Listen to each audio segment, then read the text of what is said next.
At the family barbecue, my daughter-in-law defamed me as the plague that ruined our lives. She forgot that I was the one paying the mortgage. I'm glad to have you here.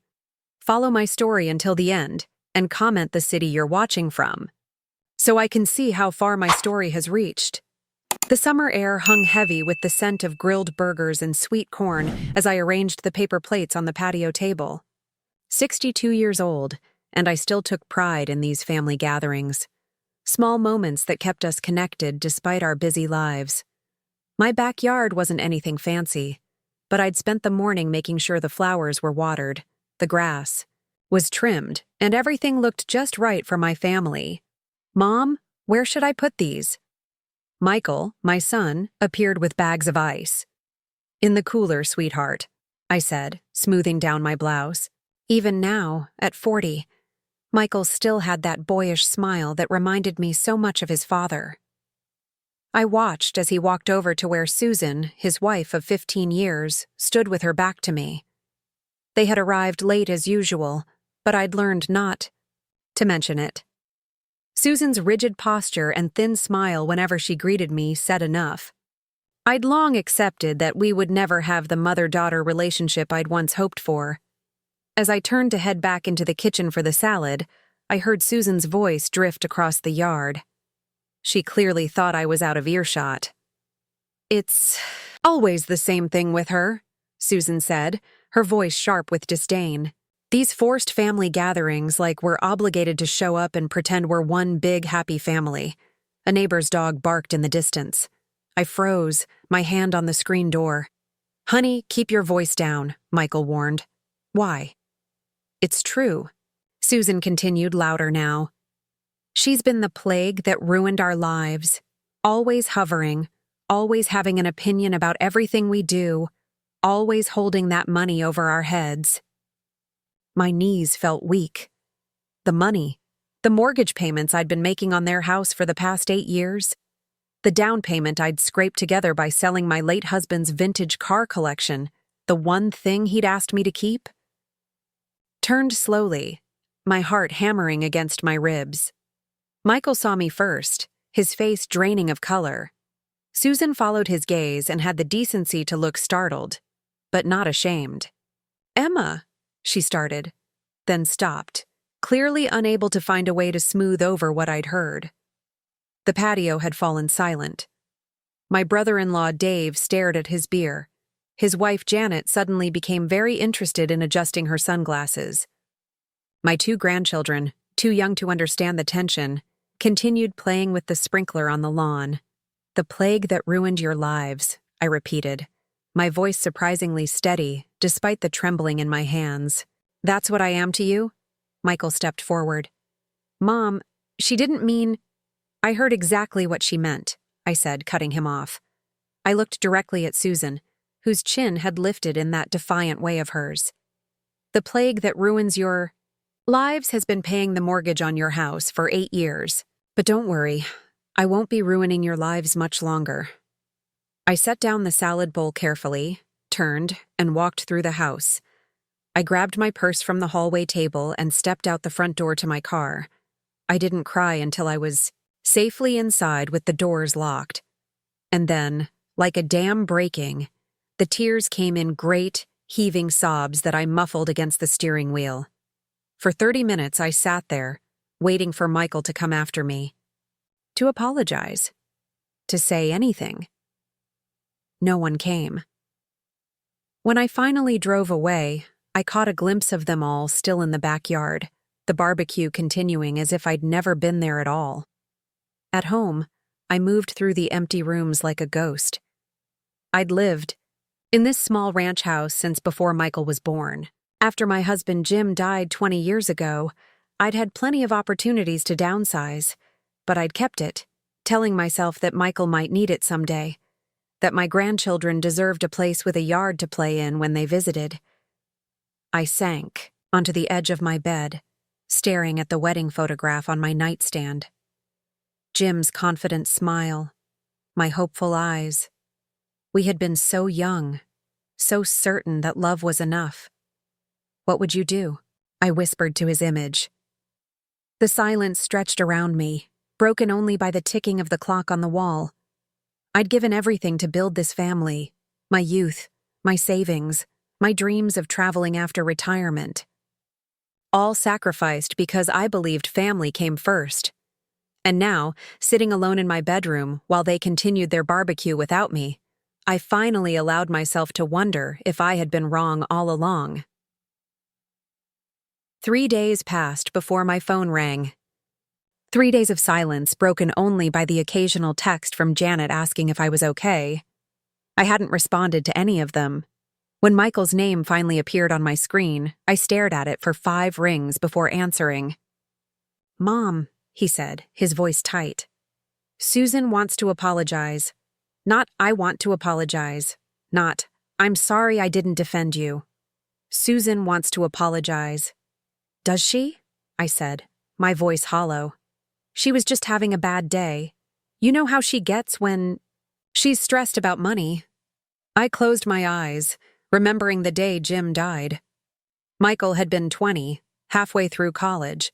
I'd been 42, suddenly a widow with a mortgage, half the income, and a son who still needed my support. I'd gone back to work the day after the funeral, taking on extra shifts at the hospital where I worked as a nurse, determined that Michael wouldn't have to drop out of school. "Mom, are you still there?" "I'm here," I said, opening the drawer of my desk where I kept all the important documents. "Michael, do you remember when you and Susan wanted to buy that house? The one you're living in now?" He hesitated. "Of course." "Do you remember what the bank said?" Another pause. "They said we didn't qualify for the loan." "And what did I do?" "Mom, this isn't—" "What did I do, Michael?" He sighed. "You put down $50,000 for the down payment, and you co-signed the loan." "I didn't just co-sign. I'm the primary borrower. The house is in my name because your credit was so bad back then." I pulled out the mortgage statement, though I knew the numbers by heart. "I've been making the payments for 8 years. That's over $150,000. We've been going through a rough patch. Susan's business isn't doing as well as she hoped, and the kids need so much these days." I thought about my grandchildren, Emma and Thomas, 8 and 6. Sweet kids. I hadn't seen them in almost a month before the barbecue, despite living only 20 minutes away. "Remember when you called me at 2 in the morning because Susan's car had broken down and you needed $4,000 for a new transmission, Mom? Or when Thomas needed braces and your insurance wouldn't cover it? Or when Emma wanted to start ballet lessons? Are you keeping score? Is that what this is about?" His voice had that edge now, the one that sounded so much like Susan's. "Influence. No, it's not about keeping score." I closed the drawer. "It's about respect, Michael. It's about appreciation. So we should bow down and thank you every day because you helped us out? Is that what you want? For us to feel indebted to you forever?" His words stung like a physical slap. "That's not what I meant." Susan was right. You hold that money over our heads. I thought of Dorothy, my oldest friend, who had warned me years ago. "You're raising a man who thinks he's entitled to your help," she'd said after I paid off Michael's credit card debt for the 3rd time. I had defended him then, told Dorothy she didn't understand. Now I wondered if I had been the one who didn't understand. "I never asked for gratitude," I said finally. "Just respect." "Well, I'm sorry if you don't feel respected," Michael said, his tone making it clear he wasn't sorry at all. "But Susan's under a lot of stress with her business, and the kids are always needing something. And we're drowning here, Mom." I recognized the familiar turn in the conversation, the subtle shift from accusation to need. This was the pattern we'd established years ago. Michael would make me feel guilty, then present a problem that only I could solve. "How much?" I asked, the question automatic after so many years. "What?" "How much do you need this time?" There was a pause, then 8,000. Just to catch up on some bills. We'll pay you back, I promise. The same promise he'd made dozens of times before. I closed my eyes and remembered Jim's voice. "You can't pour from an empty cup, Em," he used to say. I'd been pouring from an empty cup for so long, I'd forgotten what it felt like to be full. "I need some time," I said finally. "Time? Mom, these bills are due now. I need time to think about everything. About this relationship. About what it's costing me." "Cost? Is that all we are to you? A cost?" His voice rose, indignant. "We're your family, Mom. Your only family." The words hung in the air between us, heavy with accusation and manipulation. Family. The word that had been both my anchor and my chain for so long. "I have to go," I said, suddenly exhausted. "Mom!" I hung up before he could say more, before he could pull me back into the cycle we'd been repeating for years. Family was supposed to lift you up, not drain you dry. Somewhere along the way, I'd forgotten that. The morning after my conversation with Michael, I found myself sitting at my kitchen table surrounded by photo albums. Pictures of Michael as a toddler, grinning with a missing front tooth. His high school graduation. His wedding day with Susan, her smile tight even then. Family. Christmases, birthdays, vacations, moments I had treasured, believing they were the building blocks of a loving family. How had I been so blind? My phone buzzed with a text from Dorothy. "Coffee today?" Dorothy had been my friend for 30 years, since we'd worked the same floor at the hospital. She'd seen me through Jim's death, through Michael's turbulent teenage, years through everything, and she had tried to warn me. An hour later, we sat in her sunroom, steam rising from our coffee cups. "I've been worried about you," she said, studying my face. "Janet told me what happened at the barbecue." I stared out at her garden. "Did you know? All this time, did you know how they felt about me?" Dorothy's silence was answer enough. "Why didn't you tell me?" She sighed. "I tried, Emma. God knows I tried. Remember 3 years ago when you paid for their kitchen renovation?" I remembered. $30,000 that I'd taken from my retirement fund. I told you then that they were taking advantage of you. You said I was being paranoid, that Susan was just misunderstood, I finished. I said Susan was just misunderstood. You wanted so badly to believe they appreciated you. Dorothy reached across the table and squeezed my hand. You didn't want to see the truth. I thought back to the kitchen renovation. Susan had shown me their plans. Granite countertops, custom cabinets, a wine fridge, things I'd never had in my own kitchen. When I'd hesitantly suggested something more modest, she'd looked at me with such disappointment. Michael said you were excited to help, she'd said. But if you can't afford it. Of course, I'd written the check the very next day. When was the last time they invited you over for dinner? Dorothy asked now. When was the last time Michael called just to check on you, not to ask for money? I couldn't remember. The realization settled in my chest like a stone. They visit on holidays, I said weakly. Which holidays? Christmas, when you give them expensive gifts? Thanksgiving, when you cook the entire meal? I looked down at my coffee, no longer able to meet her gaze. Emma, Dorothy said gently, you deserve better than this. After leaving Dorothy's, I drove, past Michael and Susan's house. The sprawling 2-story colonial sat on a corner lot in one of the nicest neighborhoods in town. The lawn was perfectly manicured, the flower beds meticulously maintained by the landscaping service I also paid for. I slowed as I approached, noticing Susan's new SUV in the driveway, another emergency I'd helped with 6 months ago when her old car had suddenly become unsafe for the children. As I watched, Susan emerged from the house dressed in tennis whites, her blonde hair pulled back in a ponytail. She laughed as she got into her car, not a care in the world, not the behavior of someone drowning in bills and stress. Something cold and hard settled in my stomach. I pulled away before she could notice me. That evening, I sat at my computer and opened my banking records. For the first time, I forced myself to see the truth in numbers. Over the past decade, I had given Michael and Susan more than $300,000, not including the mortgage payments. $300,000 of my retirement, my security, my future, gone. And for what? To be called a plague? My phone rang, displaying Michael's number.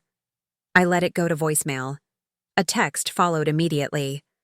Mom, did you think about what we talked about? The bills are due Friday. No, how are you? No apology, just another demand. I set the phone down, without responding. Later, as I was preparing for bed, my doorbell rang. Michael stood on my porch, his expression a careful mix of concern and impatience. Mom, are you okay? You didn't answer my calls. I'm fine, I said, not inviting him in. He shifted uncomfortably. Look, about the other day, Susan feels really bad about what happened. Does she? I asked. Or do you just need that money? His face hardened. That's not fair, isn't it? Mom, we're really in a tight spot here. The property taxes are due, and Emma needs a new laptop for school and… Michael, I interrupted. When was the last time you called me just to see how I was doing? Not to ask for money, not to have me babysit, just to check on your mother. He opened his mouth, then closed it again. That's not. We've been busy. Too busy to call your mother, but not too busy to ask for $8,000. His face flushed. If you're trying to make me feel guilty… I'm not trying to make you feel anything, I said, suddenly tired. I'm just stating facts. We stood in silence, the weight of unspoken truths between us. So you're not going to help us? He finally asked. I didn't say that. I said I needed time. We don't have time, Mom. The bills are due. Friday. Yes, you mentioned that. He ran a hand through his hair, frustrated. I don't know what you want from me. I looked at my son, this man I had raised, and felt a profound sadness. That's exactly the problem, Michael. You don't know what I want. You've never asked. I closed the door gently and leaned against it, listening to his footsteps retreat down the path. The next morning, I made a decision. Instead of answering the increasingly desperate texts from Michael, I called my bank and made an appointment with a financial advisor. It was time to understand exactly where I stood.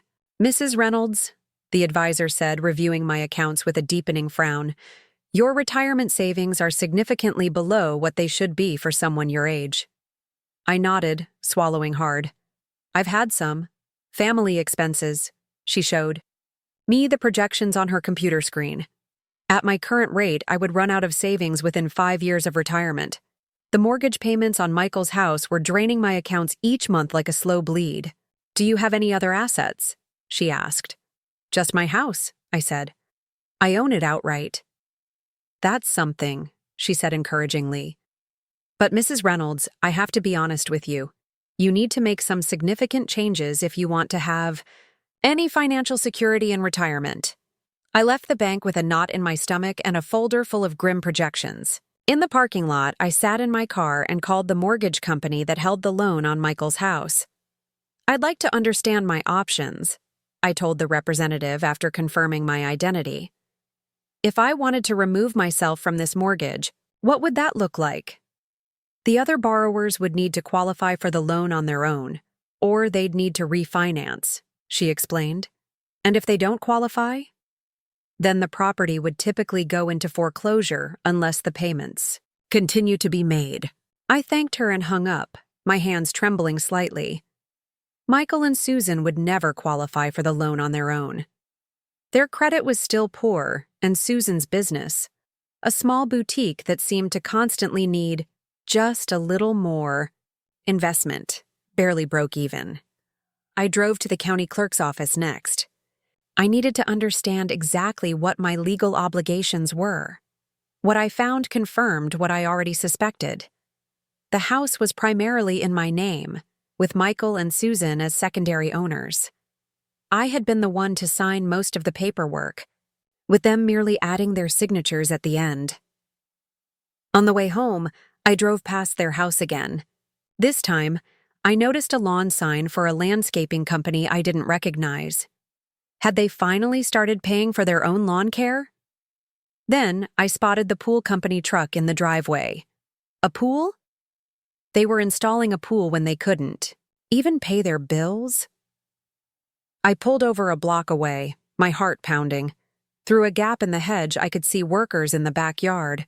Susan stood with a man in a suit, examining what looked like blueprints. A wave of anger washed over me.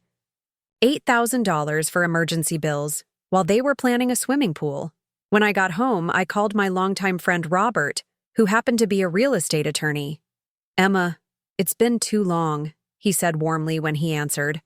"How are you?"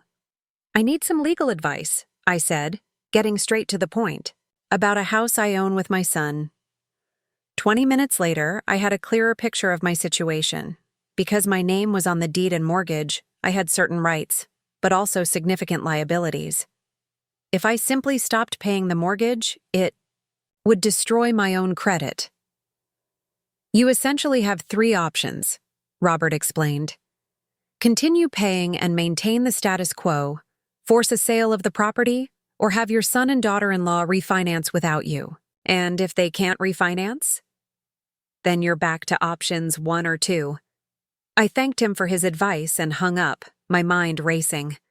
I needed more information before I could make a decision this big. My phone buzzed with another text from Michael. "Mom, please, we really need your help. Susan is really stressed about these bills." I set the phone down without responding. The Susan I'd seen examining pool plans hadn't looked stressed at all. That evening, I called Janet, my sister-in-law. She had always been closer to Michael than I realized, often hearing things I didn't. "Emma," she said, obviously surprised to hear from me. "Are you okay? After the barbecue, I need to ask you something and I need you to be honest with me," I said. "Has Michael said anything to you about financial problems?" There was a pause. "What kind of financial problems?" "He says they're drowning in bills, that they need $8,000 urgently." Janet's silence spoke volumes. "Janet, please, I need to know the truth." She sighed heavily. "Emma, they just put a down payment on a pool, $15,000. Susan's been showing everyone the designs." The confirmation hit me like a physical blow. "When?" "Last week. Susan said it was an early anniversary present from you." I closed my eyes, letting the magnitude of the lie sink in. They weren't just taking advantage of me. They were actively lying about me, using my name to fund their luxuries. "Emma, are you still there?" "Yes," I said, my voice steadier than I expected. "Thank you for telling me the truth." After hanging up, I sat at my kitchen table and pulled out the folder from the bank. The retirement projections stared back at me, a stark reminder of what my future would look like if I continued down this path. I opened my laptop and began making a comprehensive list of everything I had given Michael and Susan over the years. Every loan that was never repaid, every emergency that required my financial intervention, every extravagance disguised as a necessity.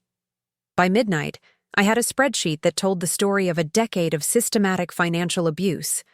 I had been played for a fool, but no more. The next morning, I called my bank and scheduled an appointment with their mortgage specialist. Then, I called a real estate agent I trusted. It was time to take back control of my life, my finances, and my future. 1 week after my visit to the bank, I sat at my kitchen table surrounded by documents. Mortgage statements, bank records, retirement, projections, the paper trail of my years of sacrifice, and Michael and Susan's years of exploitation. I had spent the past week in meetings with financial advisors, real estate attorneys, and mortgage specialists. I understood my situation clearly now, and I had made my decision. When the doorbell rang that evening, I was ready. I gathered the documents into a neat folder and went to answer it. Michael and Susan stood on my porch, both looking more agitated than concerned. Susan's arms were crossed tightly over her designer blouse, her foot tapping impatiently. Michael held his phone in his hand, as if ready to show me something, probably more bills they couldn't pay. "Mom," Michael started, his voice already edged with frustration. "You haven't been answering our calls or texts for over a week. What's going on?" "Come in," I said calmly, stepping aside to let them enter. They exchanged a glance before walking into my living room. Neither of them sat down. "We're in serious trouble, Mom," Michael said, cutting straight to the point. "The bank is threatening to foreclose." I raised an eyebrow. "Which bank? The mortgage is with Summit Financial, and I've made every payment on time." Michael blinked, caught off guard. "I meant our credit cards. We're maxed out, and they're threatening to take legal action." "How much do you owe?" I asked. "About $30,000, he admitted, looking down. "And you need me to pay it." Susan stepped forward. "Emma, I know we had a misunderstanding at the barbecue, but this is serious. We could lose everything." "A misunderstanding?" I repeated. "You called me a plague that ruined your lives. Was that a misunderstanding?" Susan had the grace to look uncomfortable, but quickly recovered. "I was stressed. I say things I don't mean when I'm stressed. Like when you told Janet that the new swimming pool was an early anniversary present from me." The color drained from Susan's face. Michael looked between us, confused. "What swimming pool?" he asked. I turned to my son, watching realization dawn on his face. "You didn't know?" I asked. "About the $15,000 down payment last week?" She said her parents helped with that," Michael stammered, turning to Susan. Susan's face hardened. "My parents wouldn't give us a dime. You know that." "So you lied to me?" Michael's voice rose. "We're drowning in debt, and you put down $15,000 on a pool?" "We deserved something nice for once," Susan snapped. "Do you know how hard it is to be the only family in the neighborhood without a pool? Do you know what people think?" I watched them argue as if I weren't even there. This was their dynamic. Susan pushing for more, Michael weakly objecting before giving in, and then both of them coming to me with outstretched hands. "Enough," I said finally. They both turned to me, momentarily united in their surprise at my firm tone. "Sit down," I said, gesturing to the couch. "Both of you." They sat, looking like scolded children. I placed the folder on the coffee table between us and opened it to reveal the documents inside. "For the past 10 years, I have given you over $300,000, I began, my voice steady. "That doesn't include the mortgage payments I've been making on your house, another $150,000. Michael started to speak, but I held up my hand. "I'm not finished. I've paid for renovations, cars, vacations, private schools, and countless emergencies. I've drained my retirement savings to fund your lifestyle. And in return, I've been treated like an ATM at best, and a plague at worst." Susan's face flushed with anger. "Is this why you called us here? To throw your generosity in our faces?" "No," I said calmly. "I called you here because this ends now." I slid a document across the table toward them. "This is a statement showing that I've made the final mortgage payment on your house. As of today, I am no longer making payments." Michael's eyes widened. "But we can't afford—" "I'm aware," I interrupted, "which is why I've also filed paperwork to put the house on the market." "You can't do that!" Susan exploded, jumping to her feet. "It's our house!" "Actually, it's primarily my house," I corrected her. "My name is first on both the deed and the mortgage. I've consulted with attorneys, and I have every right to force a sale." Michael's face had gone pale. "Mom, please, where would we live?" "That's for you to figure out," I said. "You're 40 years old, Michael. It's time you stood on your own feet." "You cold-hearted bitch," Susan hissed, her mask of politeness completely gone now. "After everything we've done for you?" I laughed, genuinely amused. "What exactly have you done for me, Susan? Please, Enlighten me." She opened her mouth, then closed it again, unable to name a single thing. "We're family," Michael said weakly. "You can't just abandon us." "I'm not abandoning you," I replied. "I'm refusing to enable you anymore. There's a difference." "So that's it?" Susan's voice rose hysterically. "You're throwing us out on the street because of one little comment?" "No, Susan. I'm taking back control of my life because of years of disrespect and financial abuse." The comment at the barbecue was just the final straw. Michael stood up, desperation in his eyes. "Mom, please. We can work something out. I promise we'll change." I looked at my son, this man I had raised and loved and sacrificed everything for, and felt a strange mixture of sadness and liberation. "I hope you do change, Michael. But not for me, for yourself." Susan grabbed her purse, her face contorted with fury. "You'll regret this. When you're old and alone, with no one to take care of you, you'll regret this." I met her gaze steadily. "I'd rather be alone than be used." Michael looked torn, caught between his wife's rage and his own shock. "The real estate agent will contact you tomorrow to arrange viewings," I said. "When the house sells, you'll receive 20% of the proceeds, enough for a security deposit and first month's rent on an apartment. The rest will go back into my retirement fund." "This isn't over," Susan spat as she stormed toward the door. "Michael, come on!" Michael hesitated, looking at me with pleading eyes. "Mom?" "It's time to grow up, Michael," I said gently. "For both our sakes." As the door slammed behind them, I sat down in my armchair, suddenly exhausted. The house felt emptier than before, but also lighter, as if a weight I had been carrying for years had finally been lifted from my shoulders. I had done what I needed to do. Now I just had to be strong enough to see it through. 1 year later, I stood on the small deck of my coastal cottage, watching the sunset paint the ocean in shades of gold and pink. The salt-laden breeze tugged at my hair, now worn shorter and free of the hair dye I'd used for years. At 63, I had finally stopped trying to look younger for everyone else and started living for myself. The 6 months following my confrontation with Michael and Susan had been the hardest of my life, harder even than when Jim died. At least then I'd had purpose, raising Michael, preserving our family. This time, I had to learn who Emma Reynolds was when she wasn't someone's wife, or someone's mother, or someone's financial safety net. The sale of Michael's house had gone through more quickly than expected. The real estate market had been hot, and the house, with its premium location and the half-finished pool that had to be filled in, had sold for well above asking price.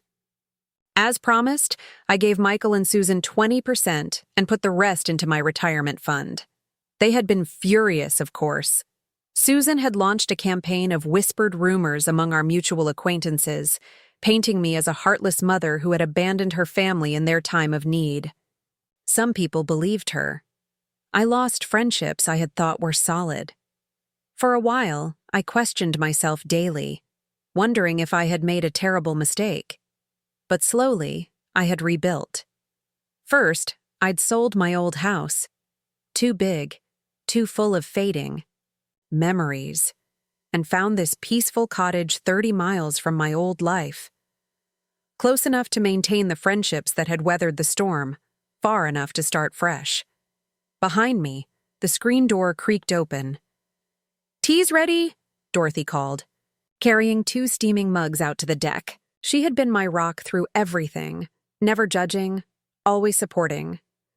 "It's beautiful tonight," she said, settling into the chair beside me. "It always is," I replied, accepting the mug gratefully. We sat in comfortable silence, watching the sky deepen from pink to purple. This was one of the gifts of my new life, the ability to simply be without constantly attending to someone else's needs. "Have you heard from Michael?" Dorothy asked eventually. I nodded. "He called yesterday."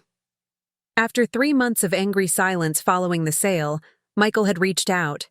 The conversation had been awkward, strained with unspoken emotions, but it had been a start. Over the past 9 months, we had slowly begun rebuilding our relationship, not as it had been, with me as the ever-giving mother and him as the ever-taking son, but as something new, something healthier. He and Susan separated, I said, the words still strange on my tongue. Dorothy raised her eyebrows. Really? When? About a month ago. He's been staying with a friend from work. After losing the house, they had moved into an apartment they could barely afford. Without my financial support, Susan's spending habits had quickly become unsustainable. The arguments had started almost immediately, Michael told me, with Susan blaming him for not standing up to me, and him finally seeing her for who she truly was. He asked if he could come visit this weekend, I added. And what did you say? I said yes. I smiled at Dorothy's concerned look. Don't worry, we're not going back to the way things were. He knows that. In our recent conversations, Michael had begun to show glimmers of the son I had raised. Before Susan, before the entitlement, before the years of taking. He was working 2 jobs now, living in a modest apartment, learning the value of earning his own way. He had apologized, not once but repeatedly, for everything he had put me through. I wasn't naive enough to think one apology could erase years of behavior, but I was hopeful enough to believe people could change if they truly wanted to. I'm proud of you, Emma, Dorothy said, reaching over to squeeze my hand. I know how hard this year has been. I squeezed back, grateful for her friendship. The hardest things are often the most necessary. After Dorothy left, I sat alone on the deck, watching. The stars emerge one by one. I thought about the Emma I had been a year ago, depleted, taken for granted, afraid to rock the boat, and marveled at how far I had come. I had started painting again, something I hadn't done since Michael was born. My cottage walls were covered with seascapes and landscapes, each one a testament to my rediscovered creativity. I had joined a local book club, made new friends who knew me simply as Emma, not as someone's mother or benefactor. Most importantly, I had reclaimed my financial security. With the proceeds from both house sales and careful budgeting, my retirement was now solid. I would never be wealthy, but I would be comfortable, able to live these golden years on my own terms. My phone buzzed with a text from Michael. Looking forward to this weekend. I have some good news to share. I smiled, typing back. Can't wait to hear it. Drive safely. Our relationship was different now, more balanced, more honest. He came to me for advice sometimes, but never for money. We were learning to be mother and son without the toxic dynamics that had poisoned our bond for so long. Susan still refused to speak to me, but that was her choice. I had made peace with the fact that some relationships couldn't be salvaged, and shouldn't be. Inside my cottage, I moved through the small, cozy rooms I had decorated exactly as I wanted, without considering anyone else's preferences. On my bedside table sat a framed photo of Jim, alongside a newer one of Michael and me taken at Christmas, our first holiday together after the fallout. His smile had been tentative, mine cautious, but we had been trying, and that was what mattered, as I got ready for bed. I caught my reflection in the mirror and paused. The woman looking back at me was older, yes, with lines that told the story of both joy and heartbreak. But there was something else there, too. A quiet strength, a hard-won wisdom. You did it, I whispered to my reflection. You built a house, for yourself, not for anyone else. And this house, this life, was finally, truly mine.